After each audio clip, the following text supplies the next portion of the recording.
사진을 하나 보여주십시오. 자, 사진을 우리 친구들 같이 보겠습니다. 네, 우리 줌으로 예배드리는 친구들도 같이 보면 좋을 것 같아요. 우리 친구들 저기 보면은 아이들이 다양한 소리를 내고 있죠. 노래를 부르고 스피커폰도 있고 차 소리도 나고 그리고 새도 노래하고 그리고 식탁을 치는 아이들도 있어요. 자, 이 소리를 다 함께 아이들이 소리를 내면 얼마나 시끄러울까요? 그쵸? 얼마나 시끄러울까요? 다양한 소리가 이렇게 함께 울려 퍼질 때 하모니가 있으면 조화로우면 너무너무 소리가 좋지만 그렇지 않으면 누가 무슨 소리를 하는지 아무도 알아들을 수가 없어요. 얼마나 정신이 없겠어요? 우리 친구들 집에서 여러 가지 일들을 하다 보면 정작 들어야 할 소리를 듣지 못할 때가 있어요. 재밌는 TV를 보고 있거나 아니면 게임을 하고 있거나 친구들하고 놀고 있을 때 그 소리가 너무 크면 엄마가 진태가 이리 와 얼른 밥 먹어라 이런 소리가 이제 안 들릴 수가 있죠. 정작 가장 중요한 소리는 엄마의 소리인데도 다른 소리가 너무 많으면 그래서 너무 혼란스러우면 그 소리를 듣지 못해요. 자, 오늘 말씀에 예수님이 어떤 사람들에게 너무너무 무서운 이야기를 하세요. 뭐라고 하세요? 마귀의 자식들아 이렇게 얘기하세요. 너희는 마귀의 자식이야 이렇게 얘기하세요. 그렇게 호통을 치고 있어요. 그런데 그 이야기를 듣고 있는 사람들이 그냥 예수님을 모르는 사람들이 아니라 성경도 알고 그리고 하나님도 알고 그리고 예배도 드리는 사람들이었어요. 그런데 그렇게 하나님을 나름 열심히 믿고 있다고 생각했는데 예수님이 그 사람들에게 마귀의 자식들아 이렇게 얘기하셨어요. 얼마나 무서운 일이에요? 그런데 예수님이 그 사람들에게 마귀의 자식들이라고 호통을 친 이유가 있어요. 그 이유가 오늘 말씀 보니까 이 사람들은 하나님의 자식이라고 얘기하지만 하나님 아버지의 말씀을 듣는 게 아니라 마귀의 소리를 듣고 마귀의 거짓말을 듣고 거짓말을 하며 살고 있기 때문에 그래요. 그래서 그렇게 호통을 치셨어요. 자, 하나님이 말씀하시는 것과 마귀가 말하는 것들이 너무너무 달라요. 빵빵차 저희 한글이 너무 좋았는데 자, 하나님은 우리에게 너희는 너무너무 소중하다 이렇게 얘기하세요.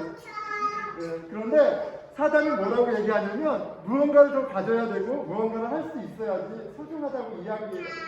자, 마귀는 거짓말을 해요. 그런데 마귀의 자식들은 어떻다고 얘기해요? 그 거짓말을 속아서 마귀의 말을 듣고 살아간다고 얘기해요. 하나님은 있는 모습 그대로 너무나 스페셜하게 너무나 소중하게 지으셨는데 그거를 까먹고 살아갈 때 그냥 오케이가 아니라 예수님이 책망하세요. 마귀의 자식들아 이렇게 책망하세요. 자, 우리가 어떻게 해야 할까요? 맞아요. 하나님의 말씀을 잘 듣고 하나님의 말씀을 따르는 그런 하나님의 아들, 하나님의 딸로 살아야 될 거예요. 그렇게 하나님의 말씀을 듣고 살아갈 때 그게 우리에게 큰 복이 돼요.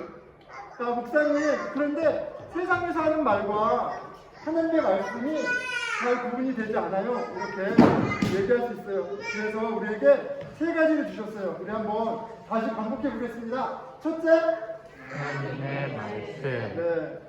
둘째, 셋째, 네. 우리가 말씀을 함께 읽고 하나님께 기도하고 같이 예배드리고 함께 하면서 하나님의 말씀을 듣고 배우는 거예요. 자, 우리 같이 친구들 위해서 기도하겠습니다. 예, 하나님 감사합니다. 저희들이 하나님의 말씀이 어떠한 것인지 헷갈릴 때가 참 많은데 성경 말씀을 주시고 또 집회 같이 기도하는 공동체를 주셔서 알아가게 하십니다. 주님, 말씀을 더 분명하게 가르쳐 주시고 그 말씀에 따라 사는 하나님의 자녀가 되게 해주세요. 우리 늘드림 친구들 위해서 같이 기도하겠습니다. 예, 하나님, 세상에 많은 소리들이 있습니다. 세상에 하나님보다 더 중요하다고 이야기하는 것들이 너무나도 많습니다. 속지 않게 해주십시오. 마귀의 자녀를 다 살지 않게 해주십시오. 진리의 말씀이신 하나님의 말씀을 듣고 하나님의 자녀로 그 복된 삶을 살아가게 해주십시오. 예수 그리스도 이름으로 기도드렸습니다. 아멘. 예. 자, 오늘 날씨가 너무 좋습니다. 오늘 날씨가 너무 좋고요. 예, 또 같이 이곳에서 예배드리는 형제 자매 여러분 환영하고요. 또 줌으로 예배드리는 형제 자매 여러분 하나님의 동일한 은혜가 있기를 기대합니다. 오늘 예배부에 순모임이 있습니다. 그래서 각 순별로 줌으로 모이거나 줌으로 모일 텐데요. 순장님의 공지하에 인도하에 순모임도 또 각순이 잘 정해서 하기를 바랍니다. 자, 우리 같이 일어나서 서로 잠깐 인사하겠습니다. 인사드리겠습니다. 예, 우리 같이 고백하고 말씀 나아가겠습니다. 예, 저희 한결이가 빵빵차를 너무 좋아하는데 사진에 빵빵차가 나오면 너무 흥분했습니다. 그렇죠? 예, 뭐 아직 예수님 모르니까 이해해주세요. 자, 빈손으로 왔다 빈손으로 가는 나그네 인생. 예, 왕같은 제사장 선지자 인생. 예, 아낌없이 주고 아낌없이 사랑하고 주 예수와 함께 살자. 예, 제가 확연히 당황하고 있습니다. 예, 은혜가 필요하고요. 자, 오늘 말씀은 예수님의 손가락이라는 주제로 말씀을 전하려고 합니다. 예수님의 손가락인데요. 오늘 본문에 가장 강조되는 포인트가 있는데 그게 바로 예수님의 손가락입니다. 왜 그런지에 대해서는 본문을 보면서 살펴볼 텐데요. 자, 여러분 우리 손가락 한번 들어보겠습니다. 손가락. 그리고 혹시 여기에 가장 미운 사람 있으면 한번 지적을 한번 해보겠습니다. 하나, 둘, 셋. 하면 안 되죠. 예, 우리가 손가락 하면 저는 뭐가 떠오르세요? 예, 저는 이제 손가락 이렇게 핑거 포인트, 손가락질 하는 게 떠오릅니다. 재밌는 그림이 있던데, 예. 보니까 손가락 핑거 포인트 하니까 짠 이렇게 무서운 손가락 이렇게 돼 있더라고요. 누군가를 저지할 때, 비난할 때 예, 이렇게 자연스럽게 손가락이 들어가요. 이렇게 손가락에 대해서 묵상하고 있는데 오늘 아침에 이제 마무리하면서 묵상하고 있는데 저희 집에 이제 항상 크고 작은 소란이 있습니다. 근데 갑자기 저희 둘째가 진짜 큰 소리로 울으면서 아빠를 칠 때 으악 하면서 막 소리를 지르고 있는 거예요. 근데 약간 오버하는 느낌이 들어서 이걸 가야 되나 말아야 되나 그러고 있는데 그래서 이제 그럴 때는 반응을 해줘야죠. 그래서 한이야 왜 그래? 그랬더니 한소리를 가리키는 거예요. 한소리를 한결이를 가리키고 있어요. 한결이를. 보니까 한결이가 저희 집에 조그만 자전거가 있는데 그걸로 저희 둘째를 크러쉬한 거예요. 그래서 발가락을 이렇게 크러쉬한 거예요. 그래서 저희 한이가 너무 아파서 소리를 지르고 있었어요. 근데 이제 아무리 어려도 잘못된 건 좀 얘기해 줘야 되거든요. 그래서 제가 가서 한결이한테 이한결 너 그러면 돼? 안 돼? 뭐 알아듣고 있는지 못 알아듣고 있는지 하여간 그래도 아빠가 이제 화난 건 아니까 아이가 약간 얼어 있어요. 근데 또 엄마가 애가 뭘 하냐고 그래서 이제 그 정도로 마무리됐습니다. 그런데 진짜 이게 손가락이 그냥 오르메릭이에요. 자동적이에요. 무언가 잘못된 걸 지적하면 손가락이 올라옵니다. 보면 제가 아이들한테 혼낼 때 제스처가 있는데 그러고 보니까 이게 손을 까올려요. 이게 이한나 막 이러면 손이 올라오고 막 그러는데 그러다 보니까 저희 아이들도 이렇게 화가 나고 저랑 알교할 때 보면 손가락이 올라있어요. 이렇게. 근데 이제 저는 한국 아빠니까 손가락 치우라고 그러죠. 근데 이렇게 손가락이 이렇게 올라옵니다. 자, 제가 손가락질을 할 때는 별로 감흥이 없지만 누가 저한테 이제 손가락질 하면 그쵸 별로 기분이 나쁘죠. 예, 기분이 나쁩니다. 그래서 또 그런 느낌이 기억이 날 때는 그래도 아무리 아이들이어도 야 이게 핑거 포인트는 좀 하지 말아야겠다 이런 생각하죠. 자, 오늘 예수님의 손가락 이라는 주제인데요. 이 예수님의 손가락이 주는 메시지가 있습니다. 메시지가 있고요. 그 예수님의 손가락 예, 우리 좀 그 메시지를 잘 받는 그런 은혜가 있었으면 좋겠어요. 자, 무슨 말씀일까요?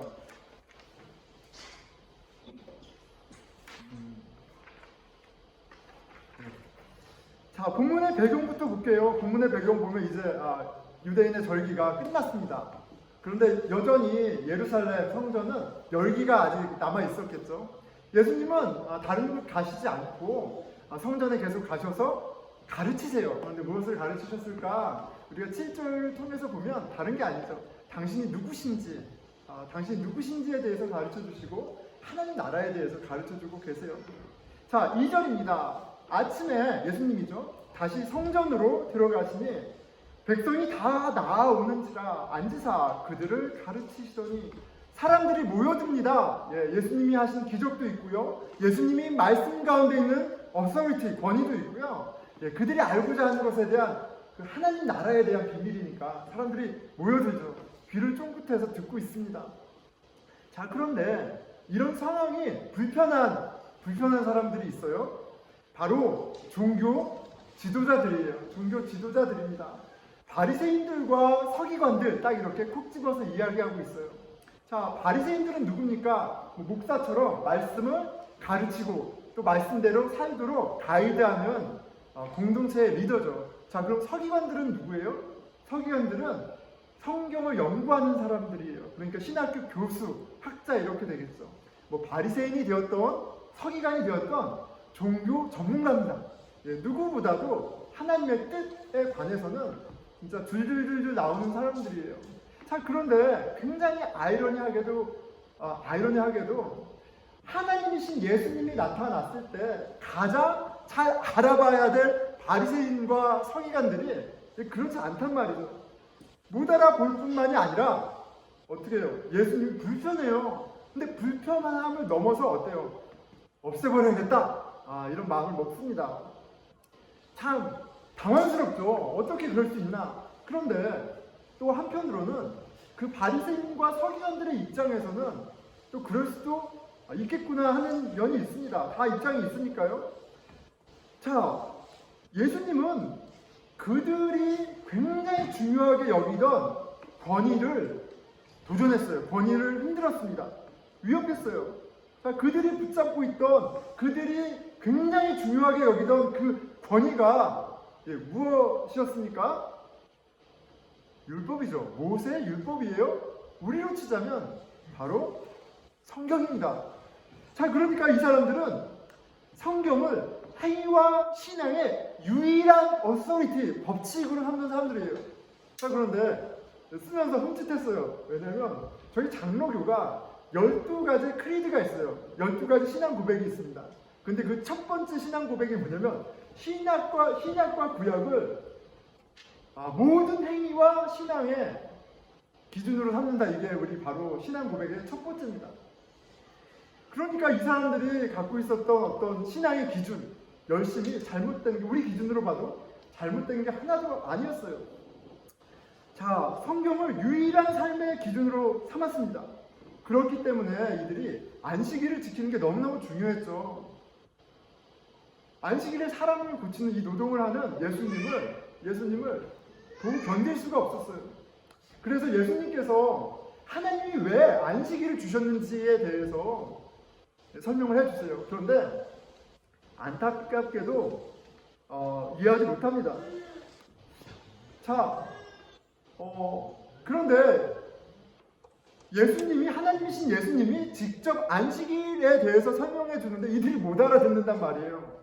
그런데 예수님이 그 못 알아듣는 그 종교 지도자들에게 굉장히 가차없이 말씀하세요. 7장 19절입니다. 모세가 너희에게 율법을 주지 아니하였느냐? 너희 중에 율법을 지키는 자가 없도다. 이렇게 얘기하세요. 이거는 굉장히 오펜드하는 말씀입니다. 율법을 가르치고 율법을 삶으로 살아가려고 애쓰는 사람들인데 예수님이 그 안식일에 대해서 좀 잘 이해하고 있지 못하다고 해서 그들에게 이렇게까지 말씀하시는 거예요. 그러니까 예수님이 얘들아, 그건 너희들이 잘못 알고 있는 거야. 자, 다시 이리 와봐. 내가 친절하게 설명해 줄게. 라고 안 하시고 뭐라고 얘기하는 거예요? 너희들 싹이 노랗다. 너희들 뿌리까지 썩었어. 너희들이야말로 정말 위선자야. 독사의 자식들아. 이렇게 맹렬하게 퍼부으시는 거예요. 자, 이런 예수님이 그들에게 너무나 불편했고 위협적이었습니다. 그런데 그렇게 그들의 권위에 도전하는 그 예수님의 어떤 말씀만이 아니라 또 예수님께서 스스로 자신의 정체를 가리지 않으시죠. 당신의 신적인 권위, 하나님 되심을 가리지 않으세요? 7장 37절에서 38절입니다. 예수께서 서서 외쳐 이르시되 누구든지 목마르거든 내게로 와서 마시라. 나를 믿는 자는 성경의 이름과 같이 그 배에서 생수의 강이 흘러나오리라. 자신이 하나님 되심을, 생명의 근원 되심을 감추지 않으세요. 신학적인 견해의 차이뿐만이 아니라 이것은 신성 모독에 해당하는 거예요. 그런데 더 심각한 상황은 뭐예요? 더 많은 사람들이 예수님의 말씀에 귀를 기울이는 거예요. 종교 지도자들 입장에서 보면 예수는 너무 위험한 사람입니다. 아니, 너무 위험한 이단인 거예요. 그래서 그들은 예수님을 제거하기 위해 작전을 짜죠. 작전을 짜고요. 그리고 그것이 예수님을 제거하기 위한 트랩이었다는 것을 6절이 확인해 줍니다. 그들이 이렇게 말하면 고발할 조건을 얻고자 하여 예수를 시험함이라. 예수님을 기가 막힌 방법으로 트랩합니다. 잡아서 시험에 빠뜨려요. 절대 빠져나가지 못할 덫을 놓았다고 생각했어요. 자, 본문 3절에서 5절이죠. 서기관들과 바리새인들이 음행 중에 잡힌 여자를 끌고 와서 가운데 세우고, 자, 여기가 성전이에요. 성전에 많은 사람들이 모여 있습니다. 서기관과 바리새인들이 음행 중에 잡혀온 여자를 가운데로 끌고 왔어요. 예수께 말하되 선생님이여, 이 여자가 간음을 하다가 현장에서 잡혔나이다. 모세의 율법에 이러한 여자를 돌로 치라 명하였거니와 선생님은 어떻게 말하겠습니까? 이렇게 질문합니다. 자, 모세의 율법은 음행 중에 잡힌 여자에 대한 처벌을 굉장히 클리어하게 얘기하고 있어요. 레위기 20장 10절입니다. 누구든지 남의 아내와 간음하는 자, 곧 그의 이웃의 아내와 간음하는 자는 그 간부와 음부를, 그 여자와 남자를 반드시 죽일지니라. 여러분, 지금 간음한 여인을 어떻게 해야겠습니까? 라고 바리새인과 서기관이 물어볼 때 몰라서 물어보는 게 아니죠. 이거 어떻게 해야겠습니까? 라고 물을 때 예수님과 바리새인, 서기관 주위에 있던 그 많은 유대인들이 그 답을 모르고 있지 않아요. 다 알아요. 답은 이미 정해져 있습니다. 율법이 애들에게 얘기하지 않았어요. 돌로 쳐 죽이는 거예요. 자, 돌로 치라. 예수님 이 한마디면 수많은 사람이 돌로 그녀를 칠 분위기입니다. 그리고 그게 당연히 마땅히 해야 될 행위예요. 자, 그런데 이게 시험이었죠. 이렇게 말씀하시고 이 여자를 공개적으로 돌로 쳐 죽이면 예수님은 시험에 빠지는 거예요. 왜냐하면 당신은 로마 제국의 통치를 받고 있었습니다. 캐피탈 퍼니시먼트는, 사형은 로마 제국만 엑스큐션 할 수 있는 거예요. 시행할 수 있는 거예요. 아무리 율법이 있고 율법이 돌로 치는 것을 방법으로, 사형 집행 방법으로 얘기하고 있어도 로마 제국이 통치하고 있기 때문에 로마 제국에 의해서 판결을 받고 심판을 받아야 돼요. 자, 그런데 로마 제국은 동의 없이 그 방법이 아니라 유대인이 직접 그것을 행하게 되면 바로 로마 제국에 반역하는 것이 되는 거예요. 그렇기 때문에 예수님께서 만약에 돌로 쳐라 라면 반역행위라는 고발의 조건이 성립됩니다. 그런데 반대로 예수님께서 돌로 치지 말아라 라고 얘기하시면 그것도 트랩에 빠진 건 마찬가지예요. 다 모든 사람들이 지금 예수님이 하나님의 선지자라고 생각하고 있는데, 하나님의 뜻을 이 땅 가운데 이루시는 분이라고 생각하고 있는데, 하나님의 뜻이 드러낸 모세의 율법을 따르지 않는다면 어떻게 되는 거예요? 그들이 의심하게 되겠죠. 예수님의 권위에 대해서 질문하게 되겠죠. 모세의 율법을 따르지 않는다라고 그들을 질타하던 예수에게 제대로 한 방 먹이려고 모세의 율법으로 덫을 놓고 모세의 율법으로 예수님을 시험하고 있습니다. 역시 종교 전문가다운 방법이에요. 자, 그런데 그들의 이러한 방법을 보면 이들이 종교 전문가이었을지는 모르지만 성경에 대해서 많이 알고 룰을 많이 알고 어떻게 그것들을 해야 되는지는 많이 알았을지는 모르지만 참 신앙인은 아니었다라는 것을 알 수가 있어요. 여러분, 신앙을, 말씀을, 종교 행위를 자기 목적을 이루는 수단으로 삼는다면, 하나님을 자기의 명예와 영광, 자기의 어떤 기득권을 취하고 유지하는 수단으로 삼는다면 더 이상 신앙인이 아니에요. 종교 장사꾼이고 그리고 몰입일 뿐이에요. 그런데 그들의 이런 방법을 보면 그들이 하나님의 뜻을 깨닫고 그것에 온전히 충성하는 것보다 하나님의 말씀을 통해서 이익을 추구하고 자기의 기득권을 유지하려는데 더 포커스하고 있다는 걸 확인할 수가 있어요. 왜요? 모세 율법에 보면 음행 가운데 잡힌 사람을 심판할 때 여자만 심판하는 게 아니에요. 남자도 동일하게 심판을 받습니다. 그런데 이 자리에는 남자는 언급되어 있지 않아요. 철저하게 자기들의 목적을 이루기 위해서 약자를 사용해, 말씀을 사용하고 있는 것을 우리가 확인할 수가 있죠. 그러니까 이들은 정말 예수님이 보신 그대로인 거예요. 예수님께서 그들에게 너희들이 모세 율법을 행하지 않는다, 독사의 자식이다 이렇게 책망하실 때 그들의 프로페션과 그들의 권위와 그들의 것들이 무시당하고 그렇게 책망받았을 때 분노할 수 있죠. 화가 날 수도 있고 그리고 부끄러울 수도 있습니다. 못 견딜 만큼 괴로울 수도 있어요. 그런데 그들에게 참 신앙이 있다면 주님의 책망이 그들의 신앙을 돌이켜보는 그런 계기가 됐겠죠. 그런데 그들은 회개의 기회로 삼지 않고 주신 예수님을 제거하기로 했습니다. 예수님이 오르셨어요. 그들은 위선자들이었고요.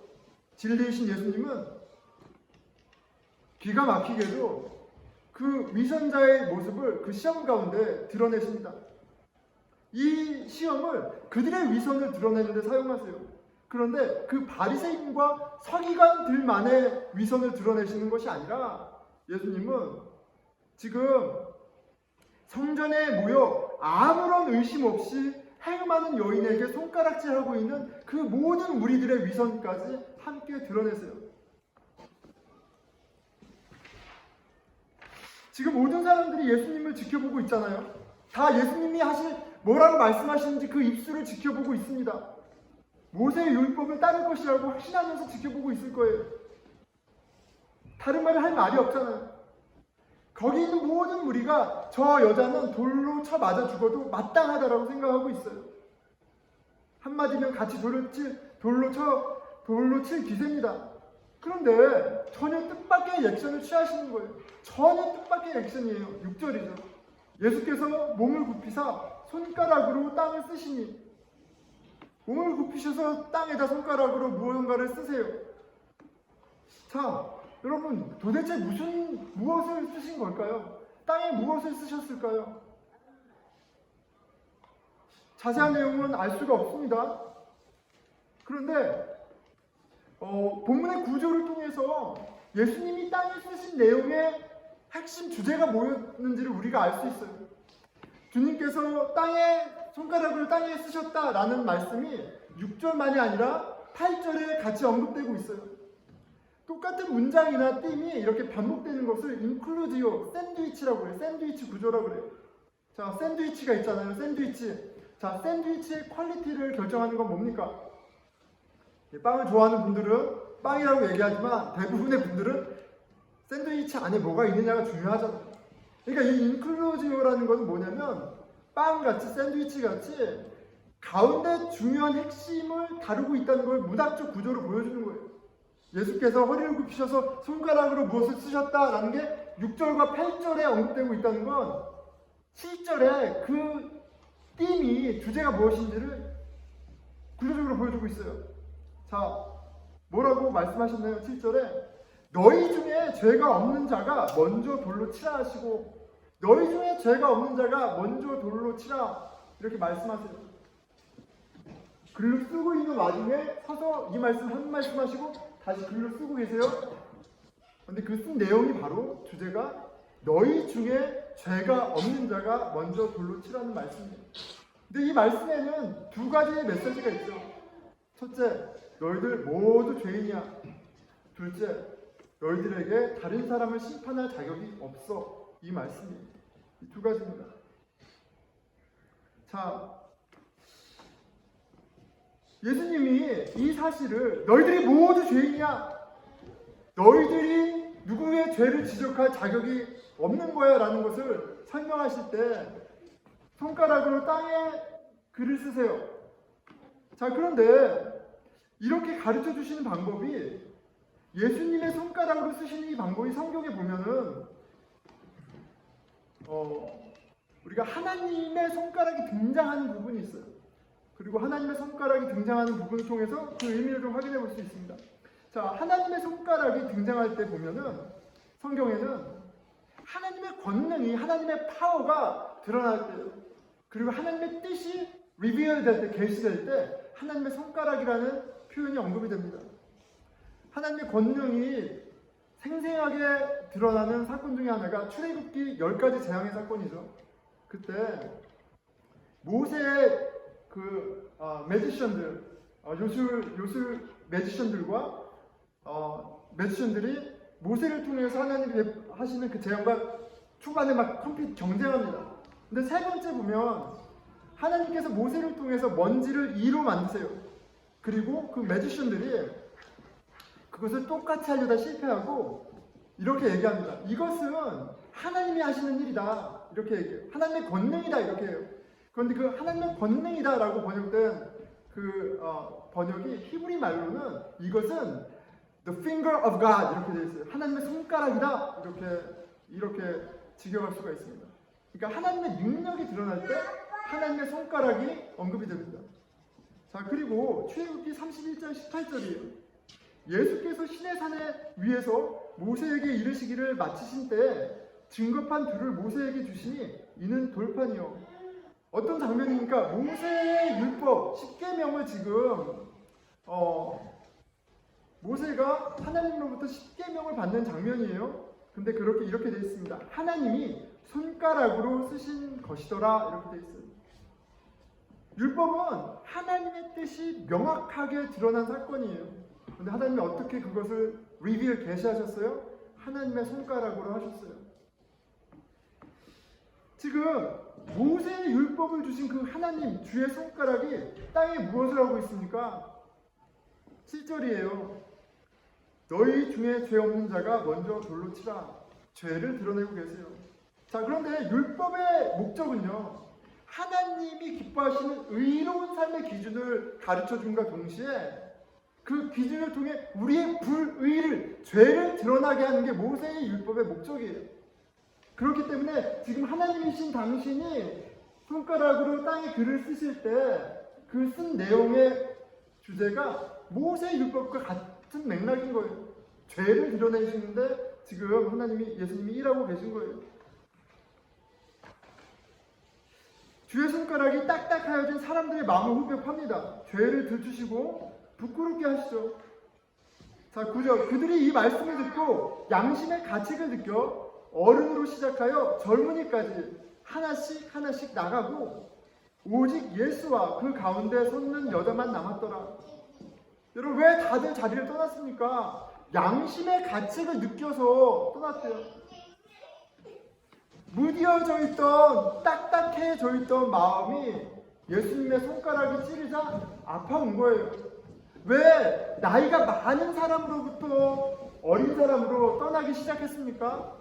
나이가 많으니까 더 지혜로워일 수도 있지만 여러분, 더 많이 살면 더 많이 하는 거 죄 짓는 것뿐이 없기 때문에 그런 거 아닌가요?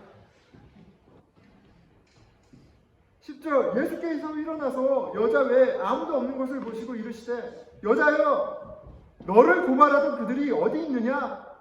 너를 정죄한 자가 없느냐? 여러분, 하나님의 손가락이 우리의 죄를 지적하시면 우리의 입은 닫히는 거예요.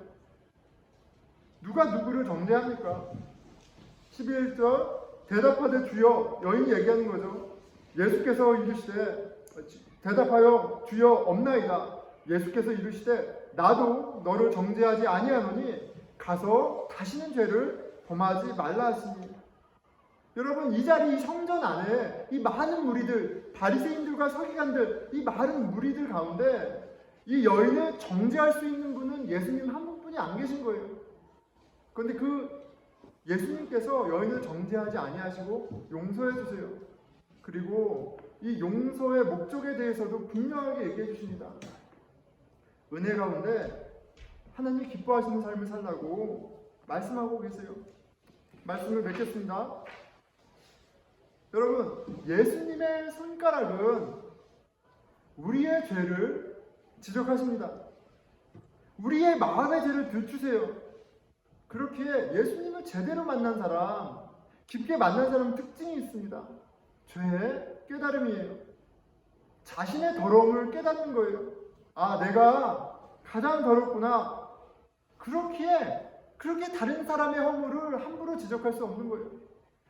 용서하고 저지하지 마라. 그것이 어떤 고상한 윤리적인 그런 행위여서가 아니라 하나님 앞에 나의 죄를, 허물을 깨달았기 때문에 나오는 당연한 반응으로 다른 사람을 심판하지 않게 되고 당연한 반응으로 허물을 덮는 은혜의 모습이 나타나는 거예요.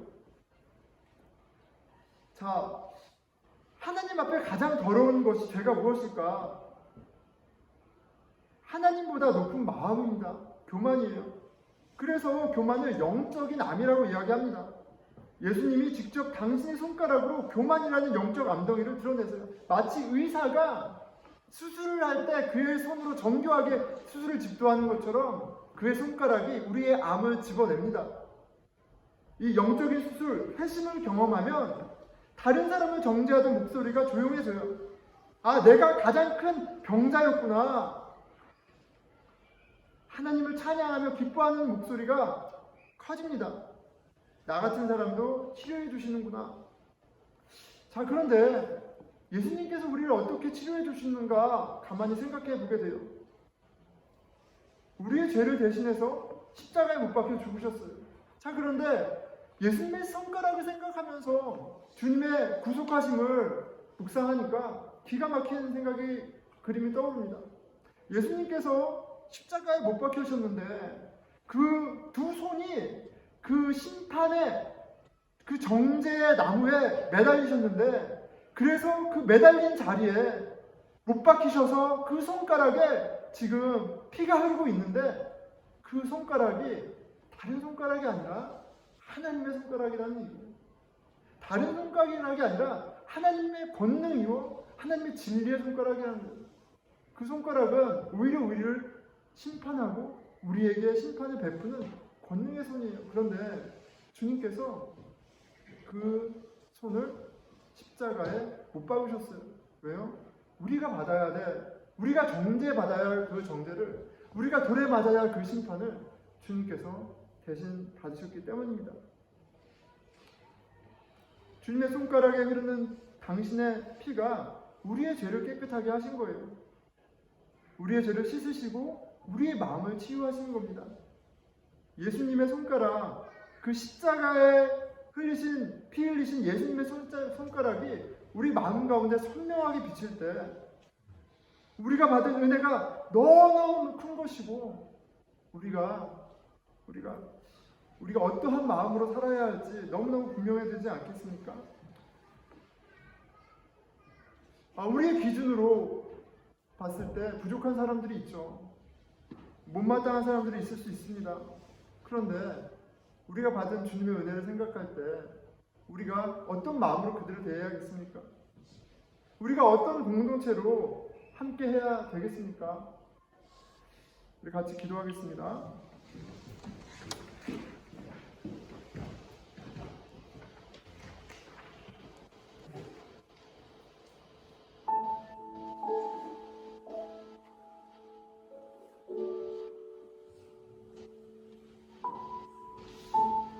예수님이 허리를 굽히셔서 땅에 손가락으로 쓰십니다. 의로우신 하나님은 하나님은 전혀 그런 것을 할 필요가 없는 분이세요. 그의 공의로 심판하시면 되는 거예요. 그렇게 하지 않으세요. 우리의 죄를 낱낱이 고발하시지만 그 죄 가운데 죽게 하지 아니하시고 그 죄에서 건지시기 위해 스스로 이 땅에 오시고 우리를 대신해 십자가에 당신의 손을 못 박으셨어요. 그 은혜가 어떠한 것인지 예수님의 손가락을 십자가에 못 박힌 그 손을 보며 깨닫기 원합니다. 우리 각자 기도합시다. 네, 하나님 아버지, 하나님 권능의 손, 하나님의 진리의 손, 이렇게 묶여서 매달려서 나가겠습니다. 그 놀라운 사랑과 은혜를 주목하여 볼 수 있도록 도와주십시오. 우리가 어떠한 은혜를 입었는지 헤아리도록 도와주십시오. 은혜 받은 자로 합당한 마음으로 주님을 찬양하고 경배할 수 있도록 성령님 역사하여 주시옵소서.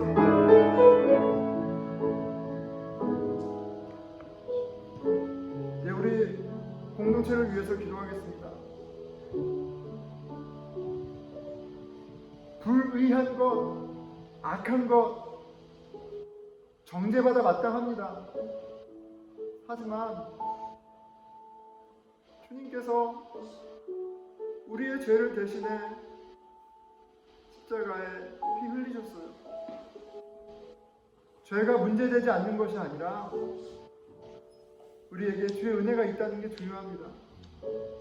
주님, 이 공동체 가운데 죄의 깨달음이 있게 해주십시오.